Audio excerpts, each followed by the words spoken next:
Please continue to hold, and we'll be with you shortly. Thank you for holding. How can I be of service to you today? Yes, I have this recurring charge on my monthly statement, and I can't figure out what it's for. Well, we'll certainly do our best to help you. What does the charge say on your statement? Well, it's a $275 charge, and it just says Iraq War. Yes, ma'am, that is correct. The Iraq War cost the average American family over $16,000 since the war started. Are you kidding? Well, I never signed up for that. I'm sorry, ma'am. You don't sign up for the Iraq War charge. Tell me, have you enjoyed your war so far? It's a standard charge for all Americans. Have you gotten a picture of who they are? Well, that doesn't make any sense. Did some men in a cave knock down your town? While you're still in line, can I interest you in our new monthly Iran War charge? No, Are you gonna behave or lay next to flowers? Thanks for calling the United States. Wake up, sleepyhead. It's after 8, you're late, get out of bed. Fuck what a spectator said. Scientific dictatorship straight ahead. Rise and shine, sleepyhead. It's after 8, you're late, get out of bed. This is a bucket of water on your head, you're asleep. You might as well be dead.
The number you have dialed is not in service at this time.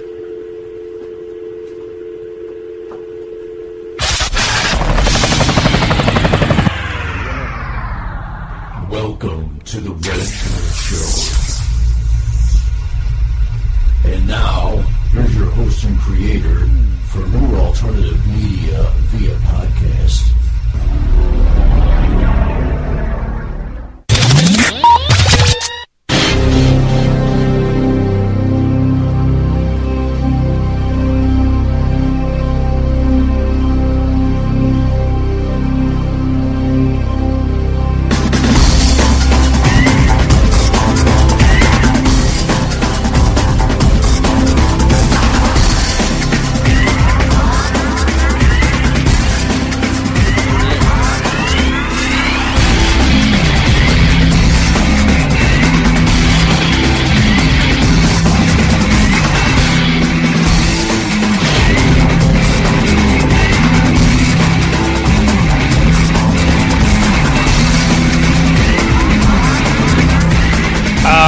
Kids, welcome to another exciting episode of the original Red Pill Show, only on Freedom Revolution Network, comrade. Okay, that sounds good to me. This show is still fucked up and shit don't work, but we're working on it. The show is for entertainment, educational. Take two. More coffee, please. Hang on. This show is for entertainment and educational purposes only.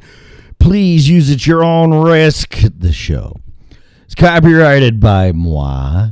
No part of it can be reused, rebroadcasted in any way, shape, or form without my written consent, or you can just ask. Finally, show is opinionated. That's why I do it. We do it. Whatever.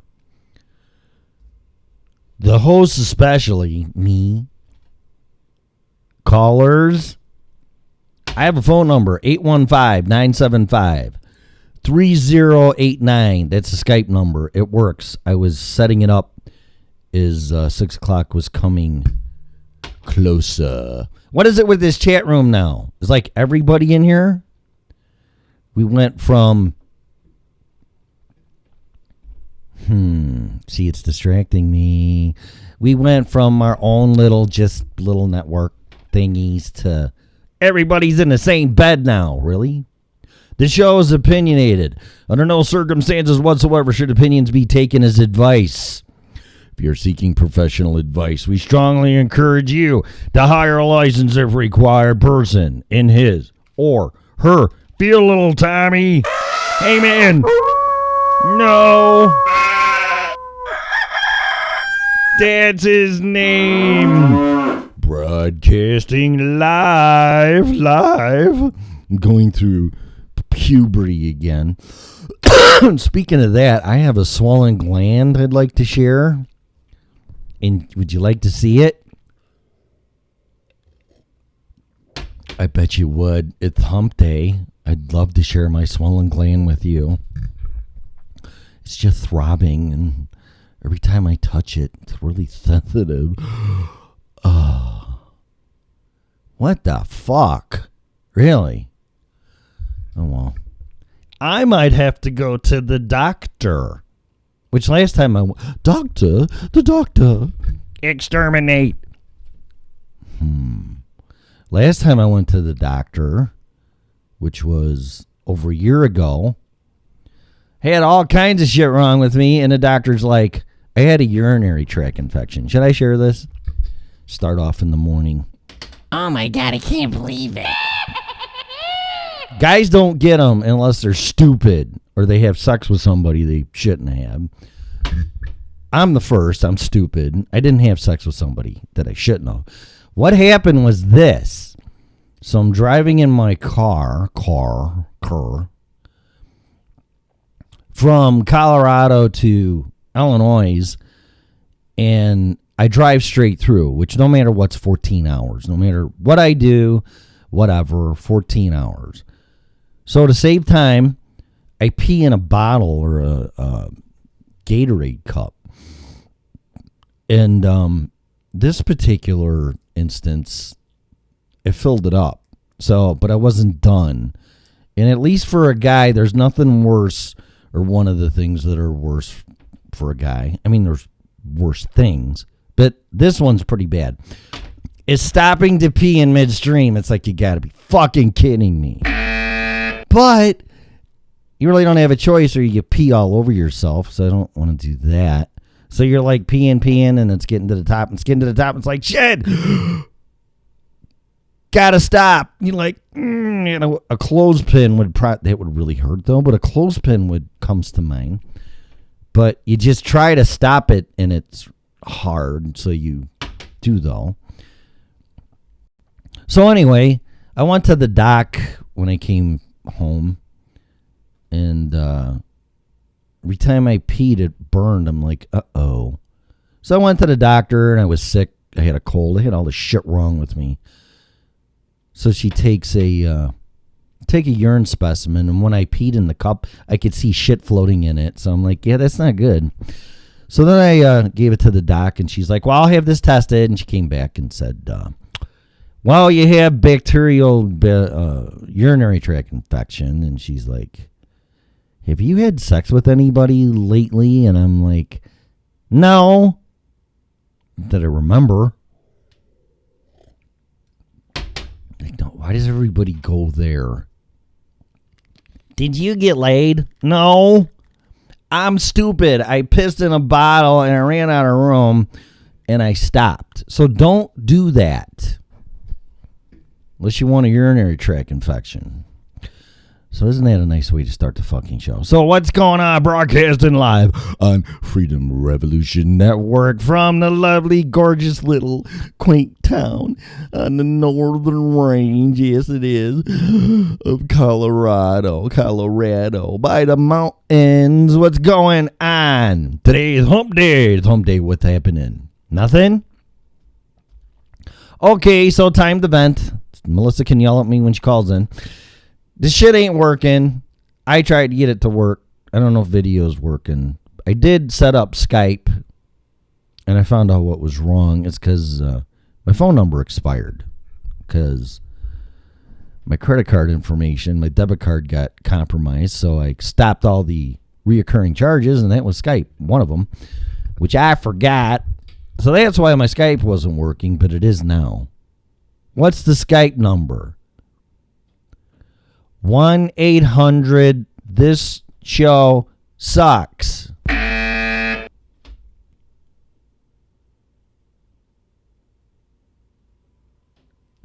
I don't want you calling on that. I don't know why it's doing that. I want to leave the Skype number open for people.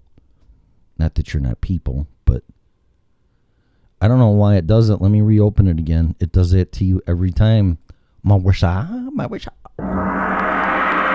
You know how to use phone? I don't think so. Try it again. 815-290-0912. Mawisha. Oh, we wait for you. Good morning, Ling Ling's Massage Parlor. May I help you? Happy hump day. Hello. Happy hump day. Even though you haven't been humping. No, and the doctor, she was so sweet. She was like, I really have to ask you this. I'm like, go ahead. Have you had sex with anybody? No. Trust me. Okay. God, but that hurt like hell, man. Guys are such pussies when it comes to that stuff. Because. Oh, no. Oh, yeah.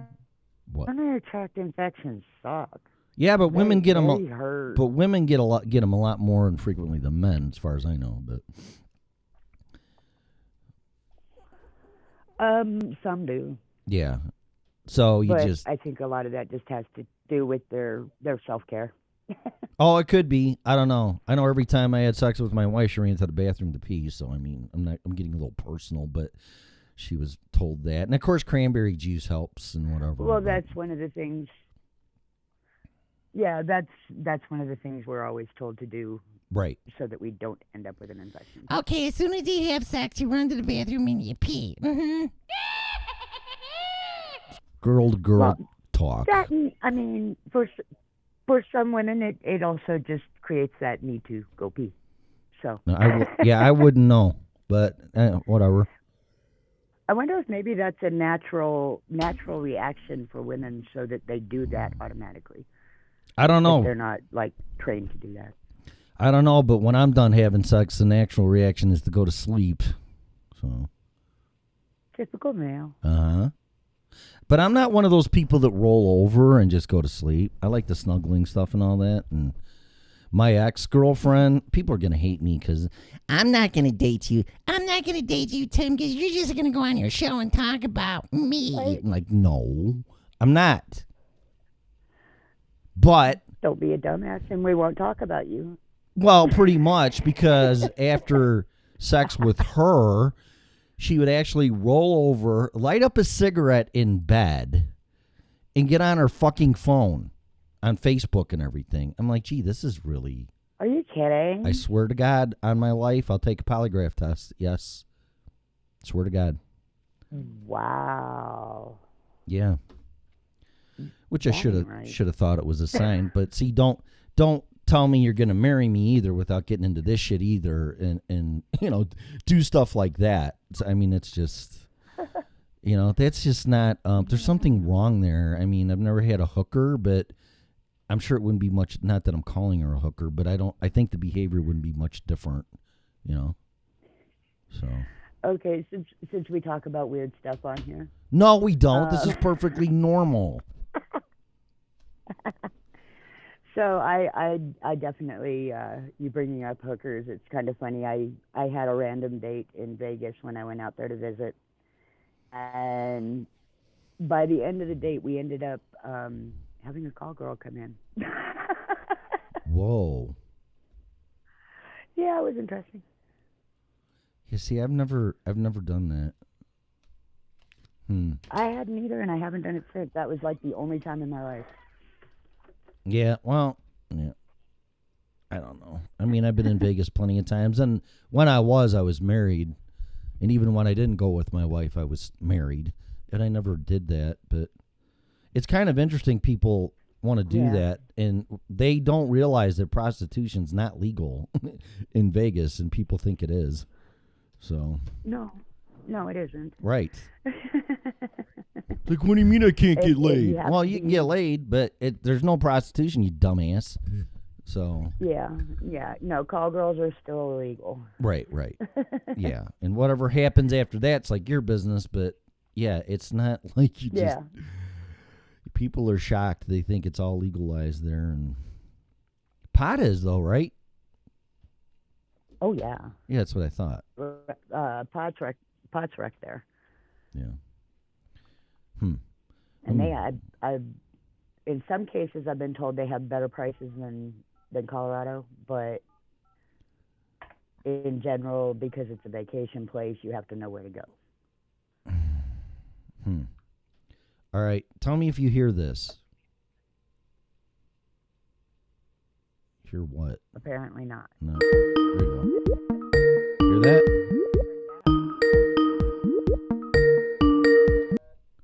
Did you hear that? Yes, I heard that. Okay, so if I could mix everything right or whatever, because it drowned you out. Skype is working, yay. Yeah, the Skype's working, so people can call in and go, you guys suck, or we'll jump in the conversation or whatever. I don't really care. You can say whatever you want. I would have loved to have had Pam on air. What was it, Thursday morning? Or Thursday morning, I think it was. What, the sci-fi conversation? Yeah, when was that? I don't. What's today? Wednesday? Monday. Could have been Monday. Yeah. Yeah, I think it was. Wasn't that long ago. I think it was Monday. I don't know. I lose track. Me too. I don't. Time zones and days of the week, I lose track. Right. Well, that'll be interesting that if I can do that. I don't want to talk to more than one person at once anyway, besides you. You know what I mean? Yeah. Because I don't like round table and then people start. It's hard enough two people talk without interrupting or walking on each other. Then you get another one in there, which is even harder. And then after that, it's just game over. So I really don't want more than talking to one person. Oh, yeah. One call at a time is definitely enough. Yeah, exactly. But yay, it worked. Yeah, and it's because what? You need to give me that number so I can put it on your show page. I put it in the chat room. Do you want it now? I can give it to did you? Mm-hmm. What's up with the chat room now? Do we go from our own little private bedrooms to everybody's fucking in the same bed now, or what? What's going on? We're just having a big old orgy now. Right, that's what it looks like. So we got the upgrade to the video programming. Okay. So we have found that it fixed the video issue that a lot of people were having on mobile. Mm-hmm. And everybody was able to see the stream. So we went ahead and we went ahead and got that. And, it's expensive, but we got it. Leap of faith there. And what happens is it's one player for every page and for the video. All right. So no matter what page you are on, the video will automatically start streaming live for whatever show is playing at the moment. And that other chat, we were having tons of issues. It's really quirky, and we were having a lot of problems with people being able to actually log in, get their name. A lot of people couldn't, it would glitch out, and they couldn't even change their guest name. And that chat was $50 a month. Yeah, I noticed that because every time I signed in, it would change my guest name, and I'm like, I'm not Lucy or whatever. Right. Like, what the fuck is that? Yeah, okay. Exactly. Yeah. And so I was going back and forth on whether or not to switch back to this chat. Yep. And we, after talking with Scarlett, we realized that this actually will open up opportunity for people who come only to see one show. This will open up the opportunity for them, if they're hanging out in the chat room, to not only experience what's going on other shows with the automatic live feed, but with the rolling chat room, no matter what page they're on, they're in the right conversation. So, like, if somebody right now, like if you were using the new programming, if somebody was on Ron's page, they would still see the video and they still see the same chat, so they're in the same conversation. Okay. So it takes away from the individualized group rooms, but at the same time, it gets all of our listeners on the same page. So you're going to have multi-conversations in the same chat room?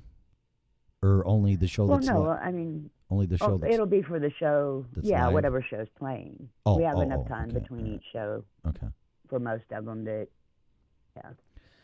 Hmm. But those who are still hanging out will get to be exposed to the other shows. Well, I saw feedback Because from... like in Ron's... Go ahead. Oh, go ahead. No, because Go I'm ahead. going to do something, so go ahead. I'll let you go first. Go ahead. In Ron's chat room, I've literally been chatting with people in there off and on all day long, but that's the only place they were.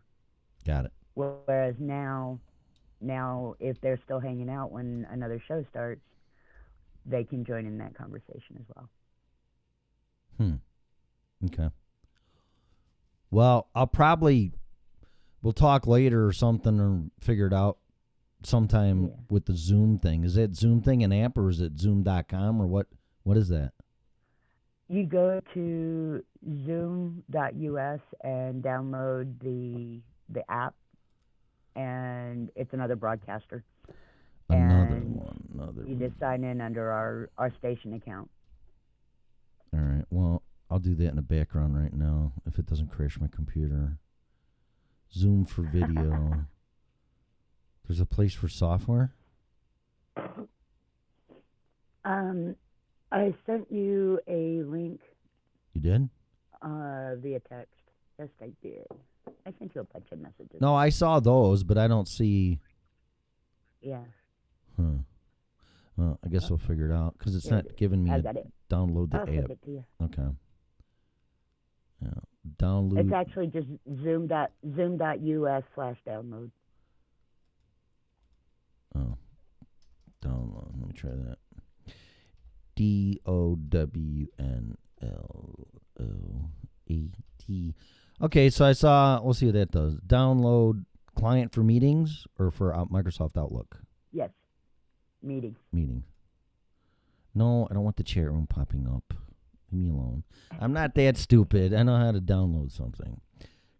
Okay, it's doing it. All right, well, I saw feedback or something, somebody saying something about a traffic helicopter, so would you like to do the traffic? Because I have one. Here, listen.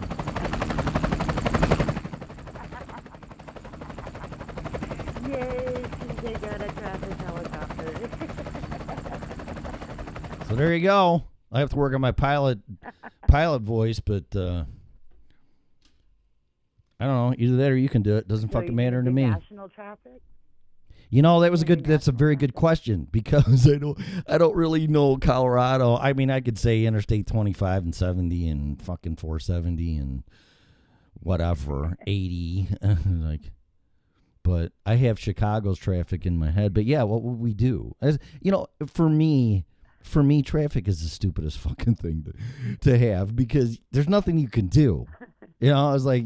Right. Either you're going to hit it anyway. Right. I mean, the only thing it would help is if there's God forbid, a fatality or multi-vehicle crash and the interstate's closed. I mean, that would be nice. But as far as well, you're going to sit for fucking all backed up and fucking like, yeah, no shit. Thank you. Yeah, and in Denver, there is no escaping it. Right. Yeah, There's especially if you're on no 25. escaping it. Yeah, there isn't. You're right. I think Denver killed what driving ability I had. Right. Yeah, it's horrible. I won't even go on my motorcycle on 25. And I don't want to sound like a badass or a hard ass or anything, but there's not a lot of stuff that scares me. But I'll be perfectly honest. Getting on my bike on 25 scares the shit out of me.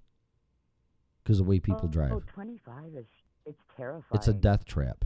It is literally terrifying. Yeah. I actually had the last time I drove, like, long distance on 25, when I got off the highway, I had a major panic attack and almost passed out at the stoplight at the end of the off-ramp. Really? Like, literally almost went out cold. Yeah, I almost passed out because the anxiety attack was so bad.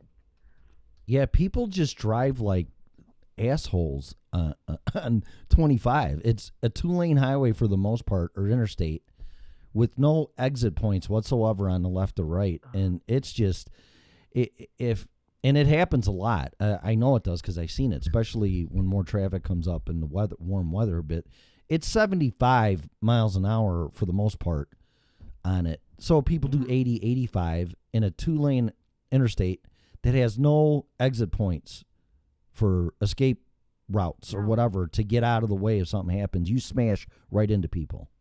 So yeah, it's not good. And then me on my motorcycle, I would be dead. So and they need to refill their blinker fluid. Oh, blinker fluid? Why? Because their blinkers don't work? Exactly. Yeah, I know. Well, what they do here, which drives me nuts, is, you'll just be cruising along, whether it's on 34 or 287 or whatever. If the car fits in front of you, they just lane change in front of you, regardless for any reason whatsoever. Oh, yeah. I'm like, why did you... It can be completely open. It can be completely open behind you, and they'll still get in front of you. Yeah, I don't understand why. The only time you do that is to pass or to get in the lane because you got to get off. Or you shouldn't be plugging up the left lane anyway. I don't want to get into this too much. But don't stay in the left lane unless you're passing people. So stay in the right lane and stay there. And if you get off, then get off. But just stay there. Go with the flow of traffic. But the left lane's really technically only for passing and whatever. Oh, yeah. It always has been. Yeah. But whatever. People drive really bad out here. And then I say that, and all the Coloradans go, well, it's because it's everybody from out of state. I'm like, okay, well, whatever. Especially during winter. Well, yeah, and they bring up Californians coming here because they don't know how to fucking drive. So, but the thing that really gets me, and I've said it a lot, is this. They outlawed salt here on the roads because they don't want their car being destroyed. So, and the thing is that... When did they do that? Oh, I don't know. But, because I know in the mountains and all that, they got chain laws and everything. I know that. Yeah. Yeah. But no, they don't use salt because I guess people were pissing and moaning that they didn't want their cars deteriorating. So they use sand and they use all this crap except salt. So a lot of people have all-wheel drive vehicles out here or four-wheel drive. So they think, well, I have four-wheel drive or all-wheel drive and an Outback, so it defies the laws of traction. So they think they can do 80, 90 miles an hour with ice on the fucking road because we won't use salt. We'll use sand.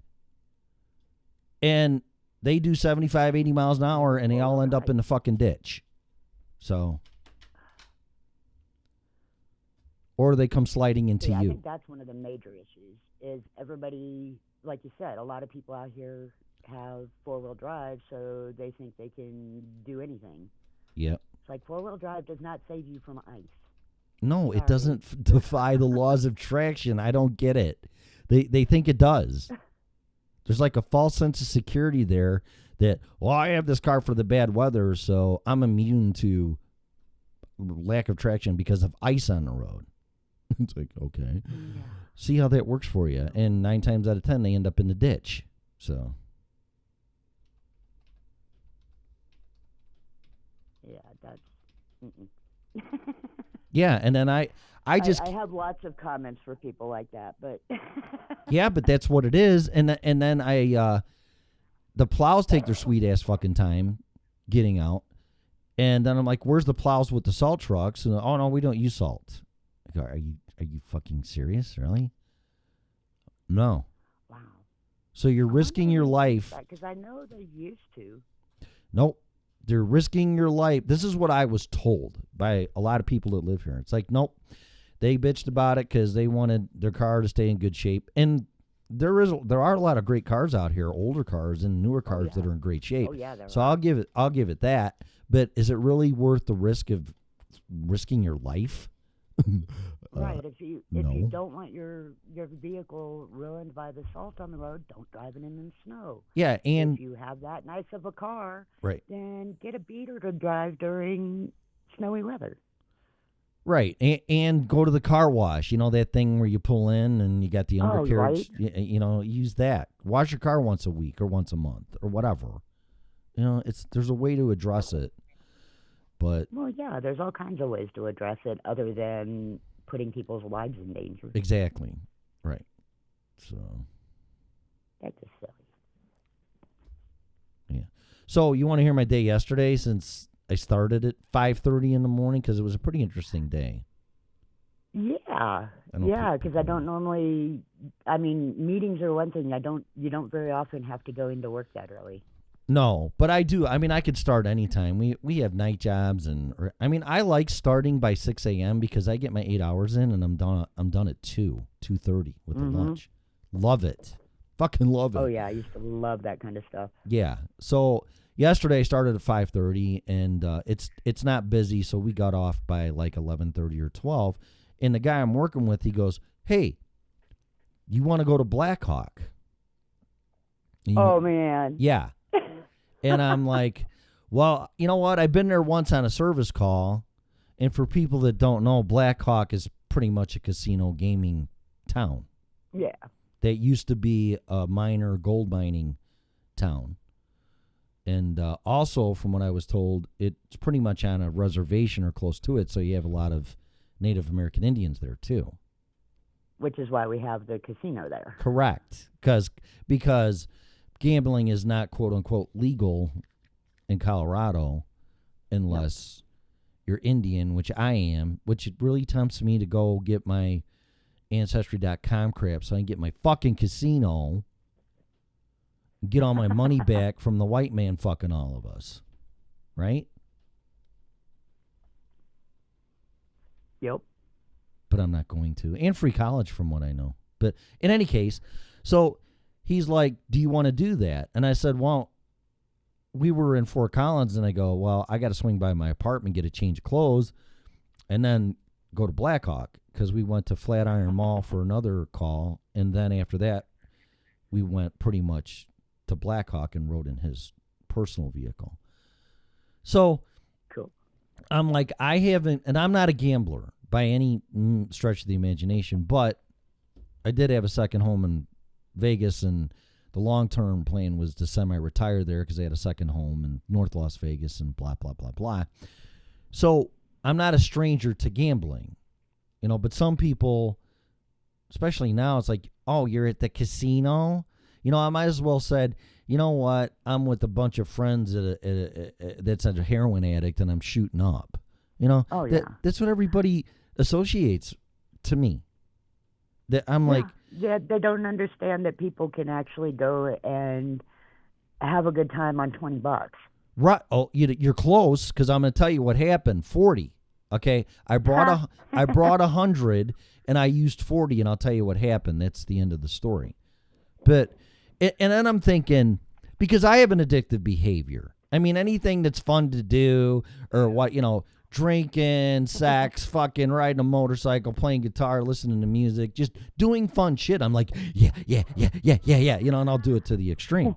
But I'll honestly say that it's not a problem with gambling. Now, I'm not going to say, never say never. Just put it that way. Right. Okay. Never say never. But my attitude is, look, I'll bring this. If I lose it, I lose it. But I'm not going to jump to the ATM or sign my car away and hock it away in the title so I can bet. I'm not like that. So, but then people are asking me, it's like,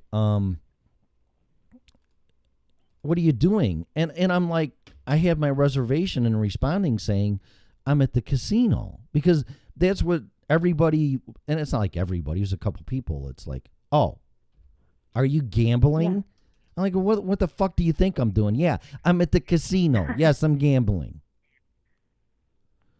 Yeah, but I'm not gambling my life away. No, and I was watching people at other tables too, because I just watch. I'm very aware of my surroundings, and I'm watching people's behavior. Yeah. And the ones that get pissed at the dealer, I play blackjack, so let's just clarify. Okay, I play blackjack, and this was a 6-deck shoe from what I knew, and I don't look for that either. I don't look for single deck. I'm there having fun. Okay, but I know how the game's played. All right. And usually the dealer in the house wins, or they wouldn't be there. Okay, so you're going to lose. Just have it in your mind you're going to lose. Okay, right. But then I see people, a dealer pulled a 21 out of their ass. They're cheating, and they get mad because they lost. Goodness. Or here's even one better: when you're playing blackjack and a dealer is showing a 2, you always assume they got a 10 on the bottom, so they have a 12. Okay. If they have a 2, 3, or a 4, chances are they're probably going to bust because they're going to draw a 10. So, but if you or me, if we're playing and I go, okay, well, I have, and all the cards are faced up, so everybody knows what you have. I have a 12 or 13. But the dealer has a 2 showing, so you assume they have a 12. So I usually let the dealer bust, so I don't take a card. I just say, I'll stay on 12. Well, there'll be some people at the table that'll get mad at that because, you should have hit that. What idiot stays on 12 and he got my card now because you didn't take a card. There's people like that too. Well, they blame you. That's part of the game. And exactly. If you actually know how to play correctly, they'd be doing the same thing. But these are the people that have the problem with losing and probably eventually become fucking addicts, and that's horrible. But and they probably already are. Well, right, because they're getting mad. Listen, when you play blackjack, you're playing against the dealer. It doesn't matter how many people are sitting at the fucking table. No. It's 1, 2, 5, or all the seats are filled. It don't matter. You're playing against the dealer. That's it. But some people were getting pissed when they lost, and are just like, I'm like, when we were playing, the dealer would pull cards out of their ass and they'd hit 21. They'd hit like 16 and pull a 5. I'm like, and a lot of people got pissed, and I'm like, that was a good hand. And the guy I'm with, he goes, what are you talking about? I said, well, listen, if you hit a 16 and got a 5 and 21, I'd say good job. It is what it is. It's a good hand. They fucking got a good hand. They won. It's the game. Yeah. And the dealer said, you have a really good attitude with this, because it's not the dealer's fault they pulled the car out of their ass. The cards come how they come. Right. There's a reason why they do things the way that they do and why they are constantly checked and monitored. Right. So I brought $100 cash because I can deal with that. If I lose $100, I'm not going to get thrown out of my apartment or not eat or anything like that. It's not going to affect my livelihood by any means. So, okay. And I haven't gambled in 4 years. So I think that's pretty good. So we went and we sat at a $5 table, $100 max. $5 minimum bet. And I gave it 20 and I got $4 or $5 chips. Well, I was there for a little while. We spent like 4 hours there. And I lost the 20 and I pulled out another 20. Well, long story short, by the end of the freaking day, I walked out of that place with $400. Oh, damn. Yeah. Way to go, dude. I'll send you a picture because I took a picture of 3 of the chips and I was done. And what I do is this. Oh, heck yeah. I'll color up when I had enough chips to get a $100 chip from the 5s. I'll color up and I get a $100 chip and I shove it in my pocket. And there it stays until I leave. Right. So, and I kept doing that. And then I got 3. And then my friend was still playing. He was up too. He was up pretty good. It was a good night or afternoon or whatever it was. He had a drink. I haven't drank in a month, and I'm going to see how far I can go without drinking, so I declined to drink. Yay. Yeah. So, like, I don't need it. I want to play cards. I'm not here to drink. So, I had 300, and I cashed it in. And then my friend's like, oh, come on, sit down and play a little bit more. And I'm like, see, that's where you get in trouble. You should quit when you're ahead, you know? So I did. Exactly. So I did. And I don't know. The game goes in cycles. And I've said it enough. This is my opinion. Okay? It's not advice. It's not whatever. It's just what I've learned. So I'm sharing it. I'm not telling people how to gamble or even gamble. Actually, you shouldn't.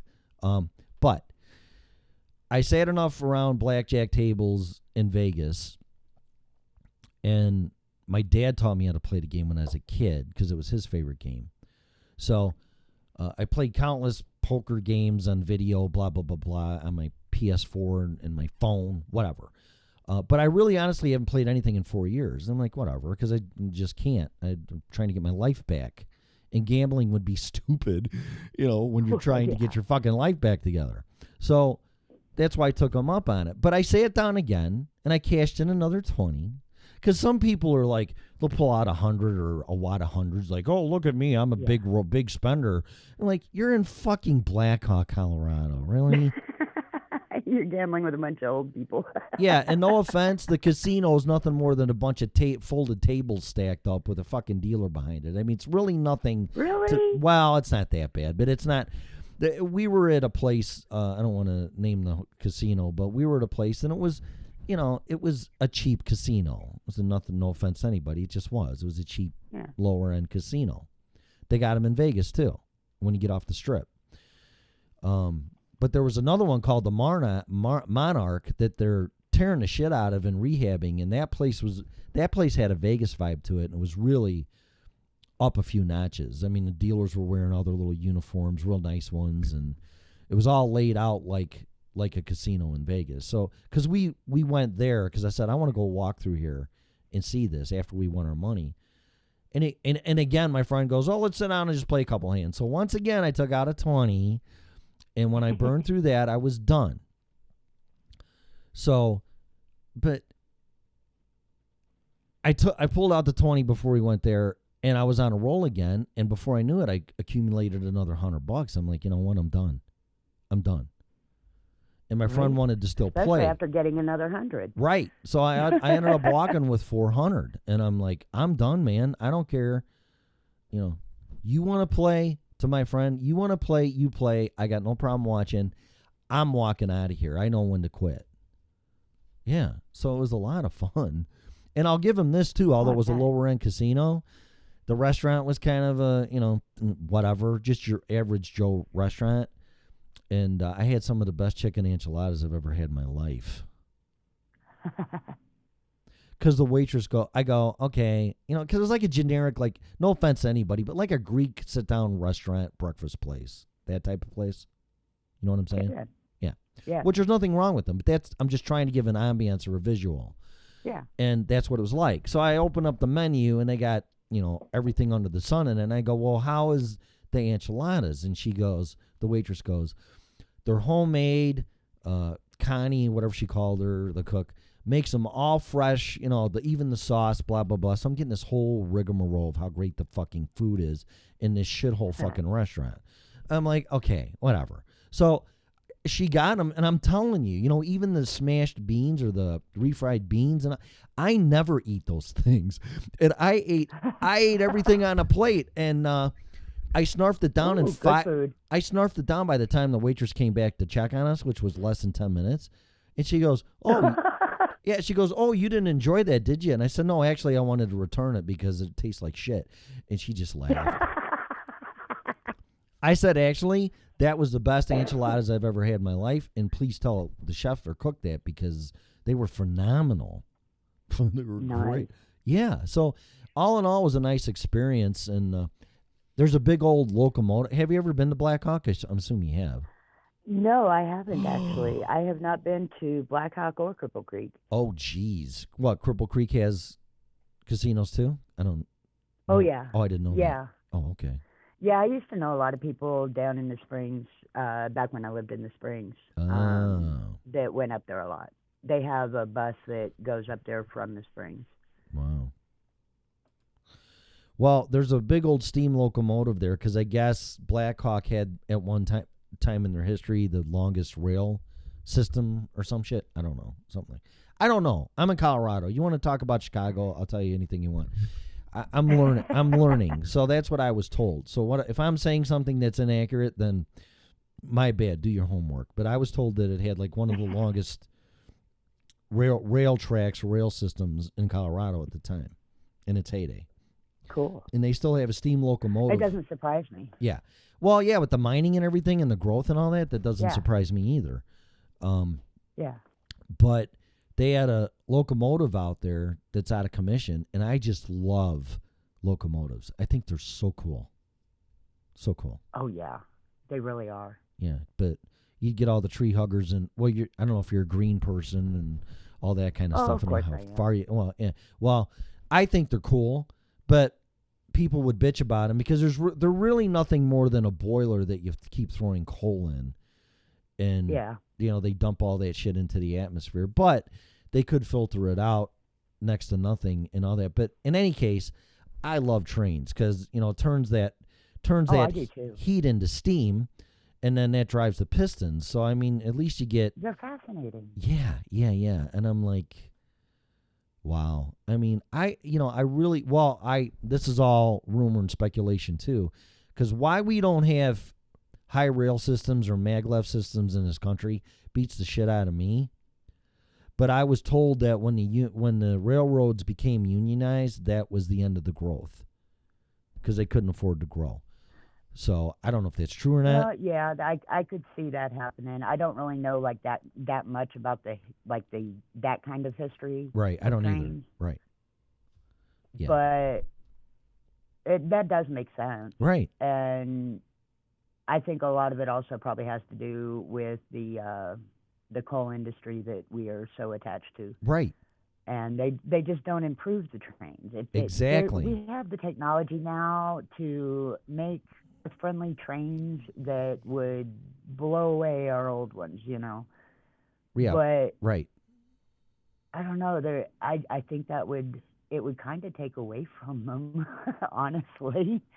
Because like you, I'm fascinated by them. I think they were an incredible feat for us to have. Yeah, I mean, they're outdated, but yeah, right. But they were incredible. Yeah, and I mean, to be able to travel through the places that the trains go versus your car, right, or a plane, right. Oh yeah, fuck the planes. I'm sick of flying. I love trains. Yeah, I love trains. There's no reason in the world, whether it be a maglev or not, they have the technology, like you're saying, that I know they could safely build a rail system with a train that does 100 miles an hour, and you'd be perfectly fine. I don't know that I'd want it going that fast, though, because I love to ride on trains. And it's been many years, but I have very vivid memories of them. And I think going that fast would actually detract from the pleasure of the trip. I mean, I get the whole wanting to get someplace quick, but for me, taking a train is more about seeing the scenery in the country versus getting there. Yeah. Well, how about this? I'd rather... I mean, do you really want to go through Nebraska and Iowa and look at fucking corn and see how pretty it is? Okay, well, we're talking about places that actually have scenery. That's what I was Driving getting. through That's what I. Nebraska and places like that is absolutely horrid. Thank you. So how about a compromise? Stuff that's the same shit no matter what. I mean, if you want to look at a cornfield, I'll hang a picture for you and you can look at that fucking thing on your window. But we're doing 100 because we go back to Texas. Yeah, exactly. Yeah, or Texas. Oh my God, the Panhandle of Texas. No offense to them, that's a horrible fucking drive. Oh, but yeah, when you get to scenic routes or stuff, let's slow down to 50 or whatever is good, depending on the panoramic view of the cars that they give you to look out. Let's say 50, 60 miles an hour tops, because that's like a car. And you can see plenty of shit when you're driving your car. So let's slow down to 50 or 60 so we can look at all the pretty stuff. So how does that sound? Yeah. Okay. Yeah, all right. Because I want to get there. Slow down slow down in the nice areas and speed up through the dead ones. And then even at exactly, and even at night, fuck it, let's do 100. You can't see shit anyway. So. Right. Yeah. But yeah, there's no reason in the world other than what I heard. And now they say, oh, it's all too expensive. It's like, yeah, because you guys didn't go with the evolution and progress of technology. You fucking stopped. So now you got to catch up. So yeah, of course it's going to cost you money, you dumb fuckers. There should be no reason why there isn't a high rail system, and I'll call that 100 miles an hour. And I know they got bullet trains that do more than that. And maglevs. I'm not saying that. You can have a quote unquote conventional train that does 100 perfectly fine till they run into each other, God forbid. Yeah. But it'll run fine from the west coast to the east coast, from the north border to the south border. And even diagonally from Washington to Seattle down to Miami and frickin' up to New York to frickin' tip of California. I mean, why not? Why not? I don't know. Yeah. Because I saw the train. There's no answer for that. I know. I saw Other the train. Than our government doesn't want us to. Well, that's the problem too. The government got into it and fucked everything up again. And it's like, what a wasted opportunity. And then you got all we've got so many wasted opportunities here in the U.S. I know, but I don't like hearing the shit. And I know you can say whatever you want, of course, on any of this. But then you hear the people giving you guilt trip for driving your SUV and all this other shit. And it's like, why don't you give me a technology that is green or cleaner, like a fucking train that should have been built 50 years ago at least, so I can get my ass on it and go take a trip instead of getting on a plane or drive my car or my SUV or whatever. Well, no, that ain't the point. Yeah, that is the point. Because I can't get anywhere without getting on that stuff, and don't give me a guilt trip because that's the only thing that's accessible to me. And here's the thing about electric car, and I've thought about getting an electric car, and I mean an electric car, a Tesla, a Leaf, not a hybrid, not a Prius, none of that shit. Yeah, a real one. Electric car. Okay. Yeah, I thought about it, and they're great. And for the most part, we don't live in a high-risk, catastrophic natural disaster area. But places like Florida and hurricanes and California with earthquakes and tornadoes. Here's the thing. If there's a mandatory evacuation and your battery life's 2 hours on your fucking car, what are you going to do? Or if our electric grid gets hit by one of these countries that has access to it, how are you going to power it? How are you going to plug it in? A long extension cord. I don't know. Well, if your electric grid's out, if say Russia hits our electric grid because they have access to it, they take out our electric, there's no electric to plug it in to. Right, and I know. That's another point too. But then again, if you have gas pumps, then the electric's out. You can't pump the gas into your gas car either. So I get all of that. But well, yeah, that's true. Yeah, but let's just say true. I didn't even think about that part. Yeah, but let's just say that none of that happens still. You're stuck gridlocked for 2 hours and your battery life's 2 hours or 4 hours or whatever it is, you're fucked. Yeah. Yeah, what happens? Yeah. I mean, I've honestly looked into electric cars a little bit, but there's not enough electric stations, I guess. Yeah, the Instead of a gas charging. Yeah, the station, an electric The station. charging stations, right? Yeah, a charging station. There you go. Yeah. I personally have never actually seen one. They're around. You just got to really keep your eyes peeled for them. But the problem is, and I know enough about this because I know about electricity, and the problem is they better be a 240 or 220 voltage because that'll charge your car like in half the time. But if they put a 110 household voltage in them, you're going to be there for 6 hours charging your fucking car, and it pisses everybody off.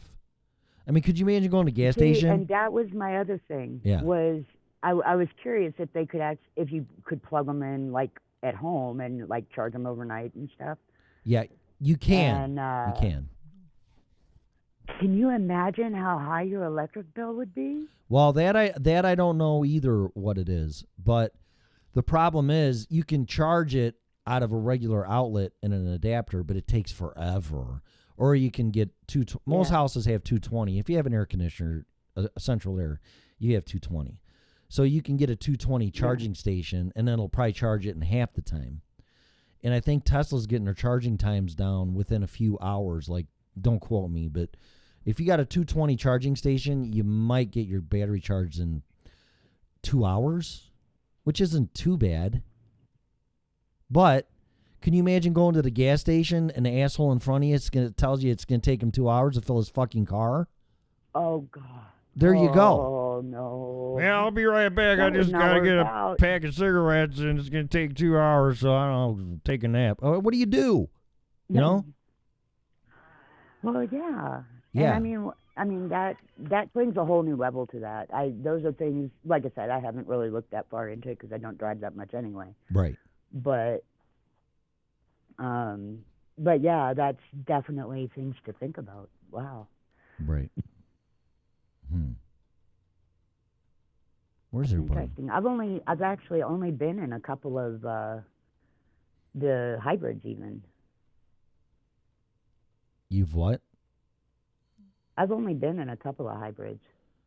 You know what? I told myself I'd never buy a new car, but Teslas are down to like 30 grand. And if I got a new car, I would lease a Tesla. I mean, the thing was just freaking insane. I'm like, oh my God. Oh, I'm like, I want anything Tesla. Right. I do. Well, I just do. Well, I think it's coming. And now they got he's got some type of facility in China now. And every time somebody tells him he can't do something, like the movie The Martian we brought up a couple episodes ago, he does it. He's like, fuck you. I'm going to, and I love that because I love hearing the same thing. Well, you can't do that, Tim. Watch me. And I do. I have. Hold my beer. Pretty much. Yeah. Pretty much. So. Hey, we were told we couldn't do this network. Well, yeah, I know. And it's like, usually when people tell you that, they're either threatened by you or they're jealous or they couldn't do it themselves. So if they can't do it, you can't do it. And it's they don't have the balls to do it themselves. So they're jealous and they want to see you fail so that they can say, see, this is why I didn't do it. You just got to have passion. That's all you need, passion. You have to have passion and a mission statement. And if you have those, then no one's going to stop you. It doesn't matter. So. And I know this is off topic from electric cars, but something that I am actually finding out is that our mission is being fulfilled. I've had personal feedback about how welcoming our sites are and how they feel the tone is completely different in our chats versus like places like YouTube. And people who were absolutely silent over on other platforms are just blossoming on our website. Well, you know why? And it's so awesome. Do you know why? In my opinion, do you know why? I would love to hear your opinion of why, because I mean, it's just the way that Scarlett and I wanted things. We were hoping that we would get that. Here's but at the same time, we didn't know if it would actually happen. Well, you never do. You got to throw some mud on the wall to see what sticks, and that's what you got to do. Yeah. Whatever works, it does, and if it don't, it don't. You just can't let it stop you. You don't. If you're driving down the road and it's a dead end or there's a wall or a cliff, you just don't sit there and you go like, well, we got to find another route, and that's what you got to do. You just got to keep doing that. And I'm not a huge Tom Edison fan, but it took him over 1,000 times to finally figure out that the dumbass had to pull a vacuum on a fucking light bulb for it not to burn out the filament. Which, from this perspective, and man, I'm like, duh. And he used different materials and everything too. But whatever. I'm not taking. I don't like him. He stole most of Tesla's ideas and got the whole credit.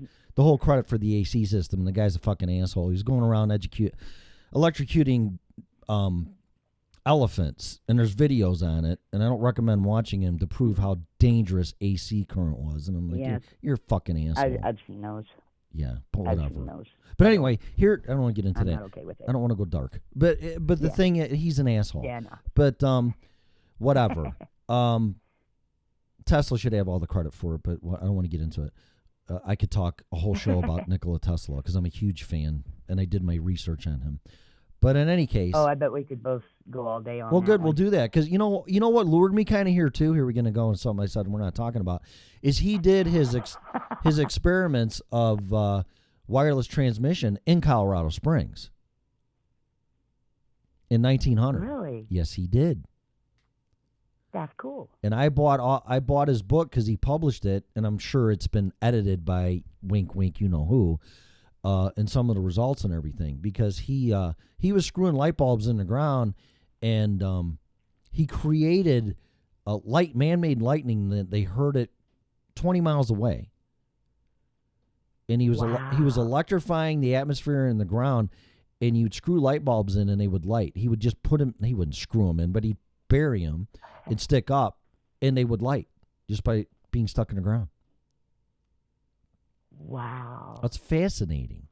It's fucking fascinating. Oh, the work that comes out of Tesla is just absolutely amazing and fascinating.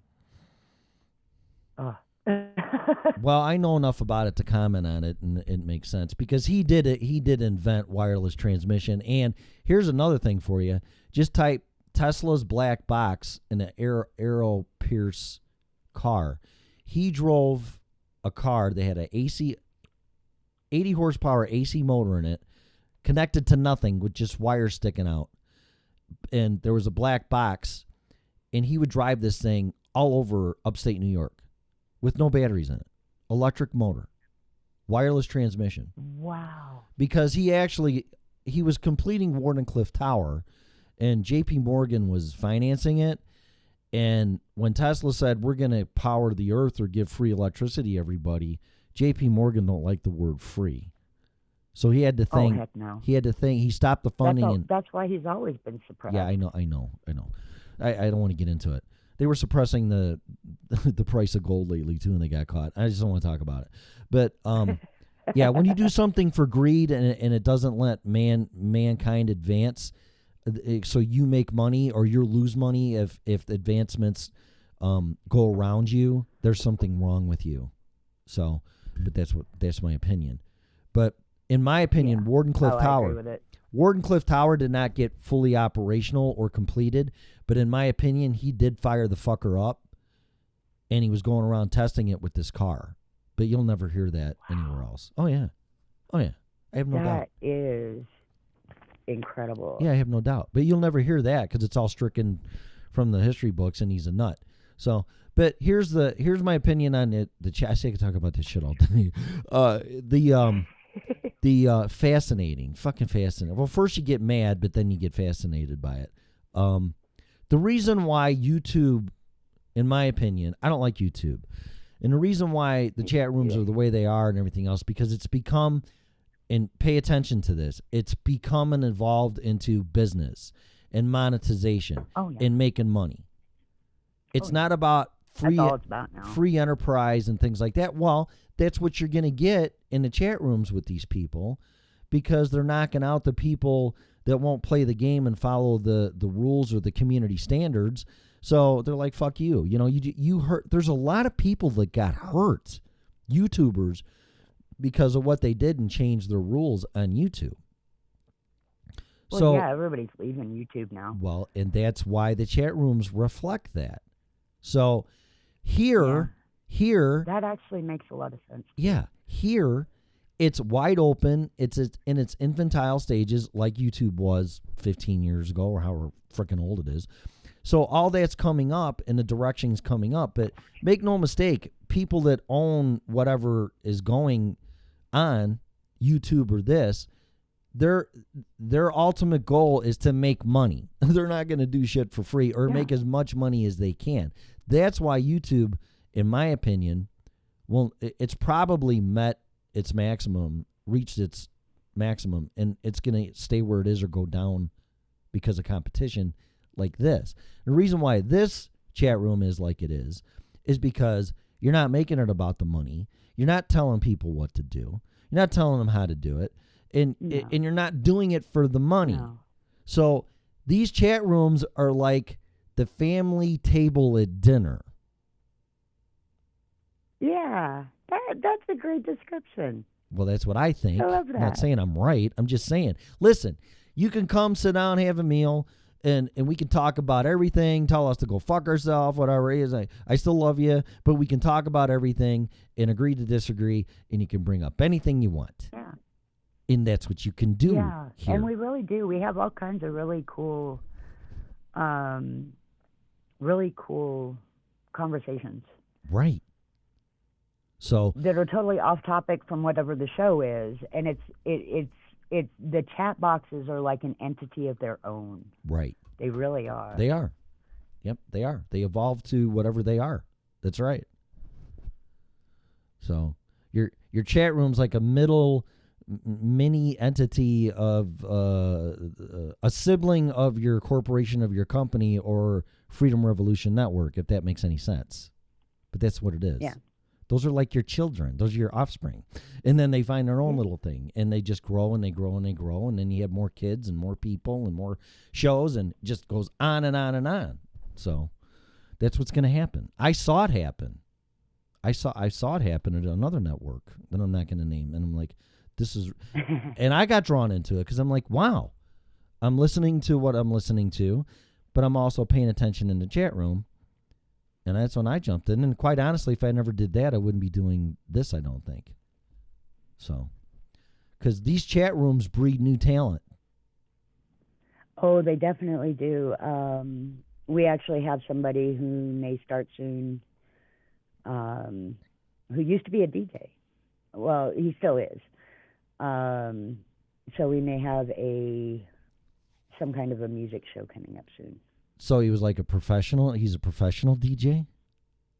Yeah, he does weddings and parties. Oh, okay. All right, cool. Yeah, that kind of DJ. And it should be interesting. We've been, Scarlett and I have been talking to him. That would be cool. I love the old, and that's how radio started, a disc jockey, which is short for, God, somebody told me a story about that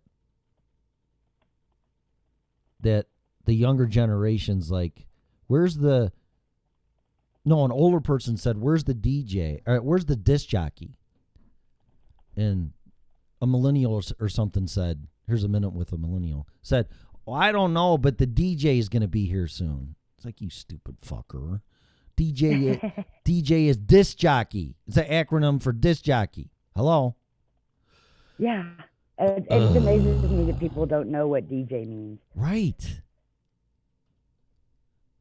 No, I don't know where. Which, I mean, maybe that comes from the fact that that our disc jockeys back in the day, Yeah. people knew because that's what they did. They spun the discs, which was vinyl. And I don't know. I wonder why that is, that people don't know what a DJ is. Because it's all Spotify and streaming. Maybe because of the new music. Yeah, it's the music part. The way that music is forced down our throat and how to listen to it now. So it's on your phone, or MP3 players are gone. They're dinosaurs. So you got to stream everything. So they listen to it on their phone, and there's nobody there There's no. I'd rather call them radio personalities than DJs or disc jockeys. Well, yeah, because now when I think when most people think of DJ, they think of electronic music. Yeah, they're mixing it like a guy in Vegas at the club and doing that kind of stuff. Yeah. Yeah. Which is cool too, but that's not a DJ. I don't know what that would be. My son did it. I'm gonna have to ask him he did that in South Korea. Did it for a while. He was pretty good at it actually. He had the 2 turntables and the whole 9 yards and all the electronic shit. It's fucking amazing what you can do with that stuff now. It really is. I mean, I know a lot of kids that are, they're adults now, that DJ. Yeah. But it's the new definition of it. Huh. What do you got, Barb asking how to do things for YouTube? I see this now. I popped my head into the chat. Oh, she was trying to figure out how to log through her YouTube account on the chat. Oh, are you going to put... She wants to send us a donation via snail mail instead of through PayPal. Are you going to put Bitcoin on here and put 10% going to Janie's fund? I need to add that on there. Yeah, because I know you're not doing anything and you're never Define busy. my Bitcoin programming. Yeah. That would be cool. But yes, I will get that added on your page. Yeah, that would be awesome. And like I said, 10%'s going to that no matter what. So I don't care what the amount of money is because it's a good cause. So yeah, it is. It really is. And then who knows if things I'm so happy he's doing that. Oh, yeah, it's yeah. I mean, there's so many good charities out there, but that two things that piss me off, I have zero tolerance for, is abusing animals and abusing kids or women sexually or even physically. I mean, that I just... Yeah. So instead of me going out there and being vigilante, let's do something productive and support people and that are fighting that. And actually help them get out of it. Right. Yeah. I mean, that's how I am too. Being proactive is not really an option because the only way that's going to happen is, whatever. But yeah. But in order to help these people, these women deal with this thing, I think it's phenomenal. And if I can help do that, I'm going to. Yeah. So. And I do have a feeling. I mean, obviously, I've never been to one of his shelters yet. But I have a feeling that they're set up a whole lot better than the normal ones. Battered women's shelters are absolutely horrid. I couldn't imagine. I couldn't even imagine it. But yeah, wow. Yeah. I just. It makes that whole scenario that much worse. Right. Well, because there's not really any support. Other than a roof over your head. So. Oh, that's horrible. It's like worse than a halfway house. It really is. I'd rather be in a halfway house than a battered women's shelter again. Yeah. Well, I spent a month or two in them after I went to treatment. I know how they are, and it really wasn't bad. But, I mean, you hear that term. It's like, oh, you were in a halfway house? That's horrible. It's like, no, it really wasn't horrible. It was actually an apartment that I shared with other people, and we coexisted and lived together. There's really nothing wrong with it, but probably more like an overnight homeless shelter. I've never been in one of those, but it was probably more like that. I mean, that's just that was horrible. Yeah, the ones that I was in, the first one I was in was like this giant house, and they of course added on to it, and added onto it in the back so that way it wasn't visible from the front that it was expanded. Uh-huh. And each family had a room, where they put their personal stuff and they slept. And then all the other areas were common areas. So we all had, chores we had to do every day and contribute and help keep the place clean and all that kind of stuff. Right. But lots and lots of rules, which of course you have to have them for the safety issues. Right. So, yeah. Yeah, no, they are not a pleasant place to be, and people that denounce women for not leaving their situations. Yep. There's a reason why. There is no support out there, and the quote unquote choices you have are very limited. You have to be interviewed, and if somebody is worse off, you're not getting out of your situation if they're full up, which most of them are full up. Yep. The ones that I was in, because I was in two of them, one in Texas and then one out in Baltimore, or one out in Maryland. And both of them did have a couple of rooms that were actually specified for men with their children. Wow. Yeah. Didn't see any men while I was in them, but yeah. But it impressed me that they did at least have that, because abuse happens to men too. Oh yeah, I know. I know. I know you know. Yeah. Yeah, I had some physical stuff, and I've had definitely mental warfare. So it doesn't have to be physical, though. No, it definitely does not. I would actually prefer... The mental scars are worse than the physical. I was just going to say, I would rather have someone beat the hell out of me than fuck with my head. Yeah, definitely. Yeah, because you can heal. You can heal from the physical part, and then the mental part from the physical, but the mental... that scars down to your soul, and some things just can't. You can heal, but you just really can never forget it.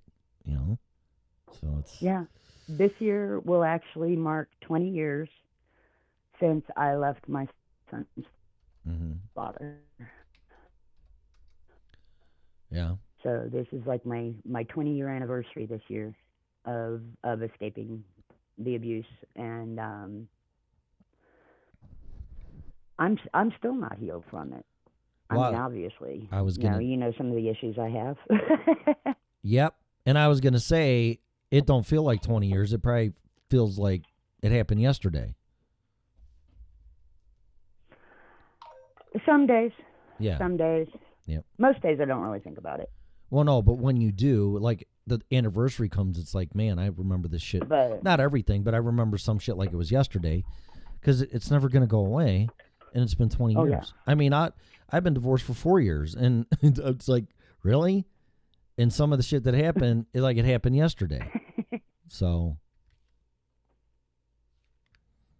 but regardless of all that, I'm so glad someone with a lot of power, regardless of what it is, money, fame, whatever, that Steven Tyler is actually doing something like that, because you got to listen. Everybody's got to listen to Joe Rogan, go to his webpage or his podcast and download them all and listen to the interview with Steven Tyler. It's just freaking unbelievable.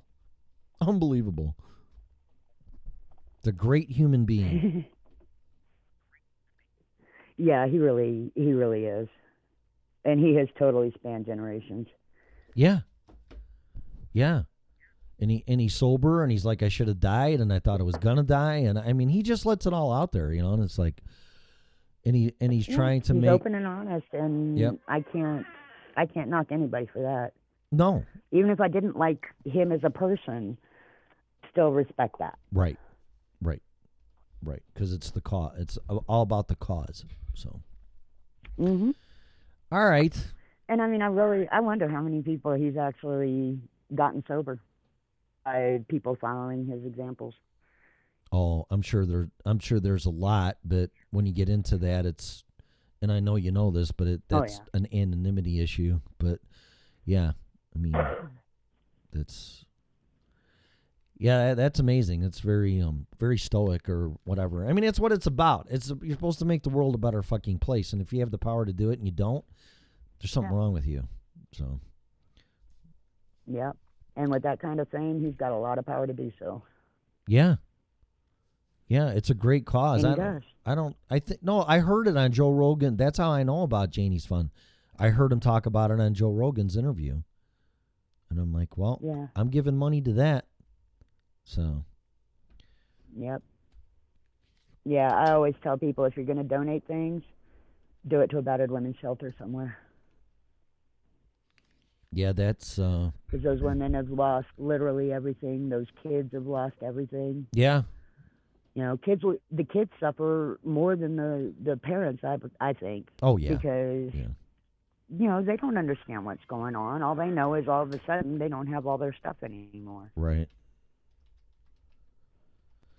Yeah, I know. I've been down some roads. I've been to hell and back twice. And yeah, I mean, it's just, thank God my kids, first time was me when I was single with drug rehab. So I really didn't hurt anybody but my parents, God forbid.